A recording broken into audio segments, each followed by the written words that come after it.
স্বাদ গ্রহণ করা কথা বলতেন কিনা?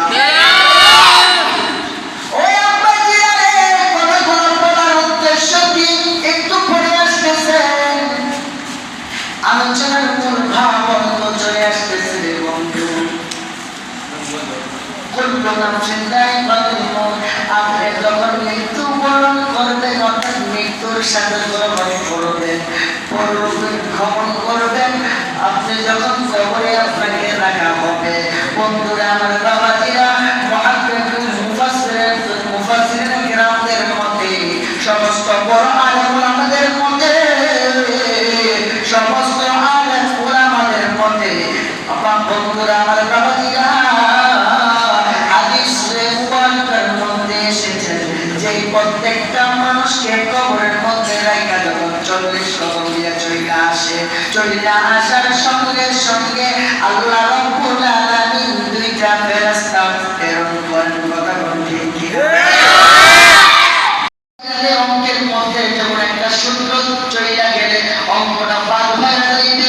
আমার আলোচনার মূল ভাব হলো, যদি আমার একটা কথা নৈতিকার হয়ে যায়, কোরআনের কথার অর্থের বিপক্ষে চলে যায়, আমার সমস্ত আলোচনায় বরবাদ হয়ে যাবে। কথা ঠিক কিনা? আমি বলতে চাই, আপনাকে কবরের মধ্যে রাখার পরে দুইজন ফেরেশতা এসে প্রশ্ন করবেন, মান রব্বুকা ওয়া মান দীনুকা ওয়া মান নাবিয়্যুকা। কথা ঠিক কিনা? কোরআনের কথা শুনছেন কি শুনছেন না? হাদিসের কথা শুনছেন কি শুনেন না? ও বন্ধুরা আমার, আলোচনা করছে কি করছে না? এই কথা কিন্তু আমার না। তাইলে বোঝা গেল মৃত্যুর পরে মানুষকে জীবিত করা হয়। ঠিক কিনা? জীবিত করার পরে তার কাছ থেকে সওয়াল জবাব নেওয়া হয়। ঠিক কিনা?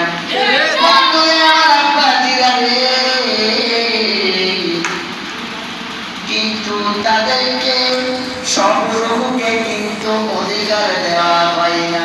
বন্ধু, আমি বোঝাইতে চাই, ও আমার আব্বাজিরা রে, আমার আল্লাহ কয়, যারা নাকি আমার মুহিব্বিন বান্দা, যারা নাকি আমার রাস্তায় নিজেদেরকে কুরবানি করে দিয়েছে, সুবহানাল্লাহ, স্বাধীনতায় আছে। কিন্তু বন্ধুরে আমার বাবাজিরা রে, আমি আপনাদের কাছে জানতে চাই, আপনার ঘরের মধ্যে বন্ধু আসলে যেইভাবে খেদমত করবেন, সুর আসলে এই খেদমত করবেন না? বন্ধু আসলে বন্ধুর নিয়ে দোকান ঘরে চলাফেরা করবেন, বন্ধুরে বলবেন আপনি একটু ঘোরাফেরা করেন, চোরের করবেন তুমি বন্ধুর ঘুরে যাও, বলবেন কি? ও চোর তুমি যাও। কথাগুলো মনোযোগের সাথে শুনবেন। কিন্তু বন্ধু, আমরা আল্লাহর কাছে যাব, আমরা যে কবরের মধ্যে যাব, আমরা কিন্তু আল্লাহর আসামি হয়ে যাইতে হবে। কথা কোন ঠিক? জানতে চাই, আল্লাহ যে মুহিব্বিন বান্দাদের আত্মাদেরকে আল্লাহ যে অধিকার দিবে, গুনাহগারদের আত্মাদেরকে কি এমন অধিকার দিবে? কখনো না, হইতেই পারে না। স্বাধীনতা দিছি, দুনিয়ার মধ্যে তোর স্বাধীনতা দিছি, দুনিয়ার মধ্যে আরামায়েশ করছো, এখন এখানে তোর কোনো আরামায়েশের জায়গা না।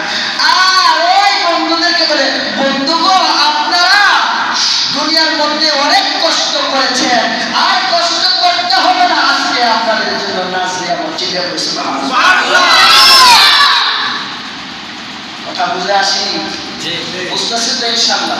না বুঝলে প্রশ্ন করবেন। ও বন্ধুরা আমার বাবাজিরা,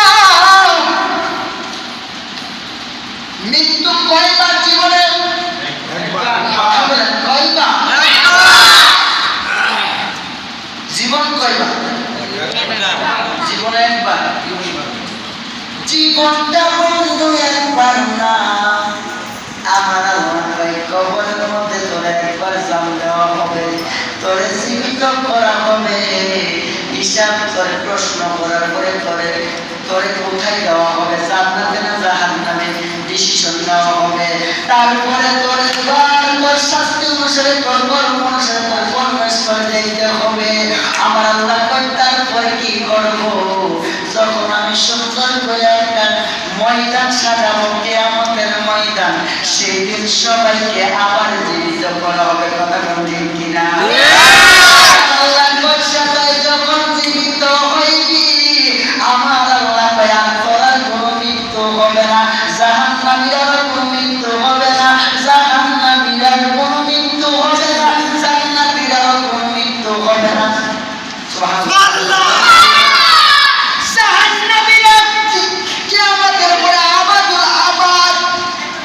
এবার চিরজীবনের জন্য জাহান্নামীরা শাস্তি ভোগ করবে। যদি জাহান্নামীর মধ্যে বিন্দু পরিমাণ কেউ ঈমান না থাকে, তাইলে ফিডা খাওয়ানোর পরে ফিডাইয়া চামড়া রাখতো না, গাছের চামড়া ফুলাইয়া তারপরে জান্নাত দিব। কথা ঠিক একবারে সব ঈমান সহকারে যদি সরকারে যদি সে আল্লাহ রাসূলের উপর ঈমান আনে, লা ইলাহা ইল্লাল্লাহর কালিমা পড়ে থাকে, তাহলে সে একবার হলে কি করবে? জান্নাতে যাবে। সুবহানাল্লাহ। বন্ধুরা বাবাজিরা রে, আর বিগত মুশরিকের দলকে আল্লাহ কয় তারা আবাদুল্লাহ ফি নারি জাহান্নাম খালিদিনা ফিহা আবাদা। আল্লাহ কয় চিরকাল আবাদ তোরা জাহান্নামে থাকবি। তোরা জাহান্নামের আগুনে পোড়ানো হইব, আবার সৃষ্টি করা হইব, আবার পোড়ানো হইব, আবার সৃষ্টি করা হইব। এবার এখন জান কয়বার দিছে? বারবার। জীবন দিছে বারবার, মৃত্যু দিছে একবার, আবার জোরে একবার, মৃত্যু দিছে কত ওইখানে দিকে সমস্যা, মৃত্যু দিছে একবার। বন্ধুরা আমার আব্বাজিরা রে, গভীর মনোযোগের সাথে শোনো, জীবনে বাঁচতে হইলে শিয়ালের মতন হাজার বছর বাচ্চা থাইকো না। জীবনে দুনিয়ার মধ্যে বাঁচতে হইলে সিংহের মতন গর্জন দিয়ে মুসলমানের ইমানি দায়িত্ব পালন করে তুমি সিংহের মতন গর্জন দিয়ে 1 মিনিট পয়সা থাকো। তখন ঠিক কিনা? জীবনের চিন্তা করো, কেন তোমার জীবন দিছে কেন আল্লাহ? জীবন আমি ইচ্ছা করলে রাখতে পারবো না, জীবন ইচ্ছা করলে কোন জাহেলের বাচ্চা শেষ করে দিতে পারে না। কথা ঠিক? ইচ্ছা করলে কোন দুশমন মুশরিক মুনাফিকের বাচ্চারা ওই নরেন্দ্র মোদীর বাচ্চা কখনোই, জয়ের বাচ্চা কখনোই আমার আর আপনার জীবন ধ্বংস করতে পারে না। বাংলাদেশের মধ্যে যদি নরেন্দ্র মোদী সেই কুলাঙ্গার বাচ্চা সেই জায়গায় যদি বাংলাদেশের মধ্যে 17 তারিখ আসে, বন্ধু প্রয়োজনের রক্তের বন্যা বয়ে যাবে। রক্ত দিতে হবে ইসলামের জন্য, রক্ত দিতে হবে, প্রয়োজনে জীবন দিয়ে দিতে হবে। কথা বলেন ঠিক? বাংলাদেশের মধ্যে এই কুলাঙ্গার নরেন্দ্র মোদীকে আসতে দেওয়া যাবে না। আমরা মাননীয় প্রধানমন্ত্রীর কাছে আমাদের স্থান থেকে আবেদন জানাই, মাননীয় প্রধানমন্ত্রী গো, মাননীয় প্রধানমন্ত্রী, আপনার কাছে আমাদের আবেদন যে এই নরেন্দ্র মোদীর হাতে আমার মায়ের রক্ত, আমার বোনের রক্ত লেগে আছে, আমার ভাইয়ের, আমার মুসলিম ভাইদের রক্ত লেগে আছে। সেই কুলাঙ্গার বাচ্চাকে আমার এই বঙ্গবন্ধু শেখ মুজিবুর রহমানের শতবর্ষে এত সুন্দর একটি শুভ জন্মদিনের অনুষ্ঠানে এমন একটি কুলাঙ্গা আসতে পারে না। কথা ঠিক? ওই কুলাঙ্গা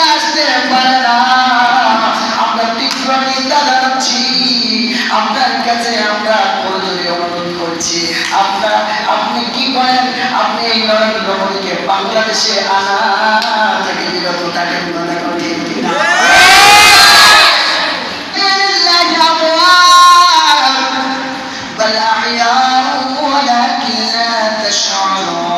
আমার আল্লাহ কয় যারা নাকি আমি আল্লাহর রাস্তায় নিজেদের জীবনকে কুরবানি করে দিবে বন্ধুরে আমার বাবা জিরাবে ওই আমার আব্বা জিরাবে বন্ধুরা আমার জেল দিতে পারে আমাকে ফাঁসি দিতে পারে আমাকে যদি মেরে ফেলেও তবু আমি আমার পক্ষ থেকে আমি আমার স্থান থেকে নরেন্দ্র মোদীর বিরুদ্ধে যুদ্ধ ঘোষণা করতে হবে কথা বলতে আমার আল্লাহ যদি আমাকে বাঁচিয়ে রাখে আমার আল্লাহ যদি আমাকে হায়াত দান করেন এই কুলাঙ্গার আমাকে কিছুই করতে পারে না ও বন্ধু বন্ধু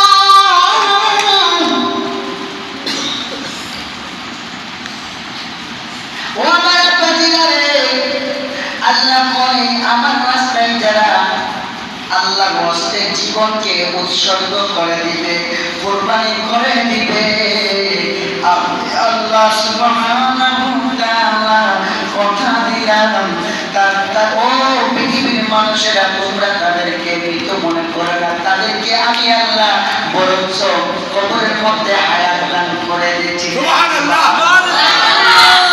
এবং তারা শুধু জীবিতই না তারা কবরের মধ্যে শুধু জীবিতই না তাদেরকে আমি আল্লাহ রিজিক দান করি তারা কবরের মধ্যে রিজিক প্রাপ্ত ছিলেন সুবহানাল্লাহ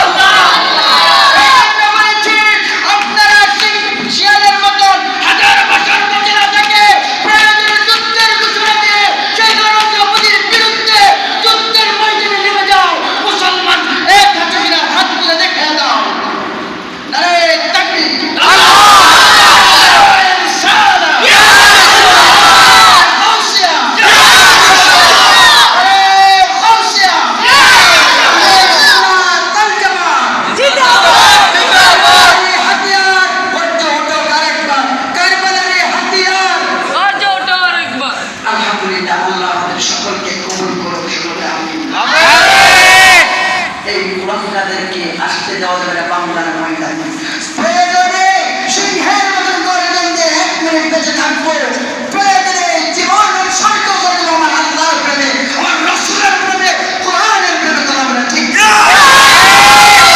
হাতে কোরআন পড়তে পারে যেই সরকারের হাতে আমার মুসলমান ভাই বোনেরা নির্যাতিত হতে পারে সেই সরকার কখনোই আমার বাংলার জমিনে পবিত্র জমিনে স্বাধীন বাংলাদেশে আসতে পারে না কথা ঠিক আল্লাহ রাব্বুল আলামিন এই নরেন্দ্র মোদী যেন বাংলাদেশের মধ্যে না আসতে পারে সেই ব্যবস্থা যেন আমার আল্লাহর পক্ষ থেকে ফয়সালা করেন সকলে বলে আমিন আমরা ইমানি পাওয়ার নিয়ে চলতে হবে ইমানি জজবা নিয়ে চলতে হবে আজকে আমরা ইসলাম থেকে যদি বাবা না প্রতিবাদ করেন তাহলে আল্লাহর দরবারে হাসরের ময়দানে আপনারা জবাবদিহিতা করতে হবে আল্লাহ রাব্বুল আলামিন আমাদেরকে সমস্ত মুসলমানদেরকে ইহুদি নাসারার হাত থেকে হেফাজত করে শুরু আমিন বন্ধুরা আমার বাবাজিরা এই জন্য আমরা শহীদ হতে চাই শহীদদের মৃত্যুবরণ হয় না আমার আল্লাহ কয় তাদেরকে তোমরা মৃত মনে করিও না প্রয়োজনে তোমরা ও বন্ধুরা আমার বাবাজিরা এই জন্য আমার আল্লাহ রাব্বুল আলামিনের প্রেমে পাগল হইয়া আমার আল্লাহ রাব্বুল আলামিনের কদমে নিজের জীবনকে উৎসর্গ করে দাও কথা বলতে উৎসর্গ করে দিতে হবে আল্লাহ আমাদেরকে যুদ্ধের জন্য কবুল করে শুরু করে আমিন বন্ধুরা আমার বাবাজিরা কেন ইসলামের জন্য লড়বেন আমার নবীজি উহুদের ময়দানে কাফেরদের হাতে কত অত্যাচারিত হয়েছে আমার রাসূল কয় একটা মুসলমান তোমাদের নিজেদের শরীরের অঙ্গের মতো সুবহানাল্লাহ মুসলিম আখুল মুসলিম, আল্লাহ রাসূল বলেন এক মুসলমান অন্য আরেক মুসলমানের ভাই। সুবহানাল্লাহ, সুবহানাল্লাহ। ওই বন্ধুরা আমার বাবাজিরা, আমি আর সামনের দিকে আলোচনা করছি না, আমার আলোচনা শেষ করে দিচ্ছি। এই জন্য এক মুসলমান ভাইয়ের গায়ে আঘাত করলে এক মুসলমান ভাইয়ের বুকে যদি গুলি চালায়, যেভাবে মুসলমান আমার গায়ে গুলিটা চালাইল, নিজে এই জিনিসটা অনুভব করতে হবে। কথা বলেন ঠিক? ব্যথা যদি অনুভব না করতে পারবে, তুমি কি মুসলমান হয় না? তুমি কি মুসলমান হয় না? ব্যথা অনুভব করতে হবে, দুঃখ লাগে। আমার বন্ধুরা ফেসবুক যখন অন করি, আমার মুসলমান ভাইদের দিকে তাকাইলে কলিজাটা মনে না। এই নরম পশুগুলো আমার মুসলমান ভাইদেরকে, আমার মুসলমান বোনদেরকে নির্যাতন করছে, আমার মুসলমান বোনদেরকে ধর্ষণ করছে, আমার মুসলমান ভাইদেরকে নির্মমভাবে হত্যা করছে। কথা বলেন ঠিক কিনা? আমাদের দরকার আছে না? আমরা ইমানি জজবা নিয়ে এই তাদের বিরুদ্ধে রুখে দাঁড়ানোর দরকার আছে না?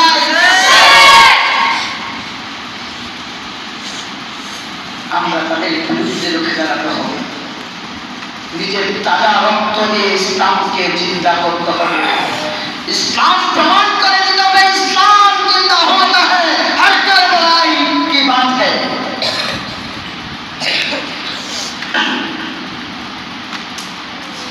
ইসলাম এই কারবালার তাজা রক্তের বিনিময়ে ইসলাম জিন্দা হয়েছিল। সেই ইসলামকে বৃথা যেতে দেওয়া যাবে না, কারবালার রক্তকে বৃথা যেতে দেওয়া যাবে না। আমার রাসূলের রক্ত মুবারকের সেই শহীদদের বৃথা যেতে দেওয়া যাবে না। আমার রাসূলের রক্ত মুবারককে বৃথা যেতে দেওয়া যাবে না। প্রমাণ করে দিতে হবে আমরা প্রত্যেকটা রাসূলের।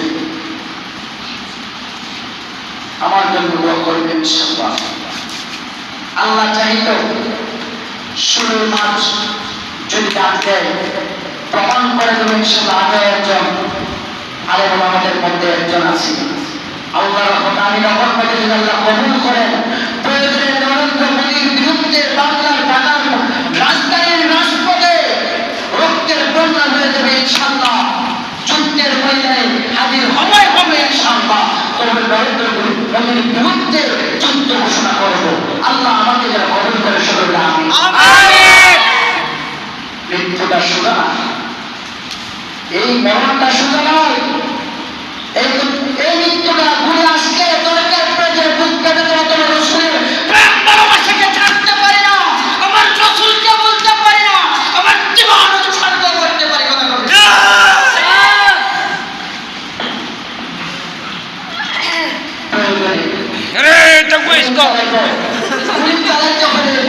কথা বলতে হবে কোন মানুষকে মারবে, যদি মারতে হয় বাংলার জমিনের 16 কোটি মুসলমানকে মারতে হবে।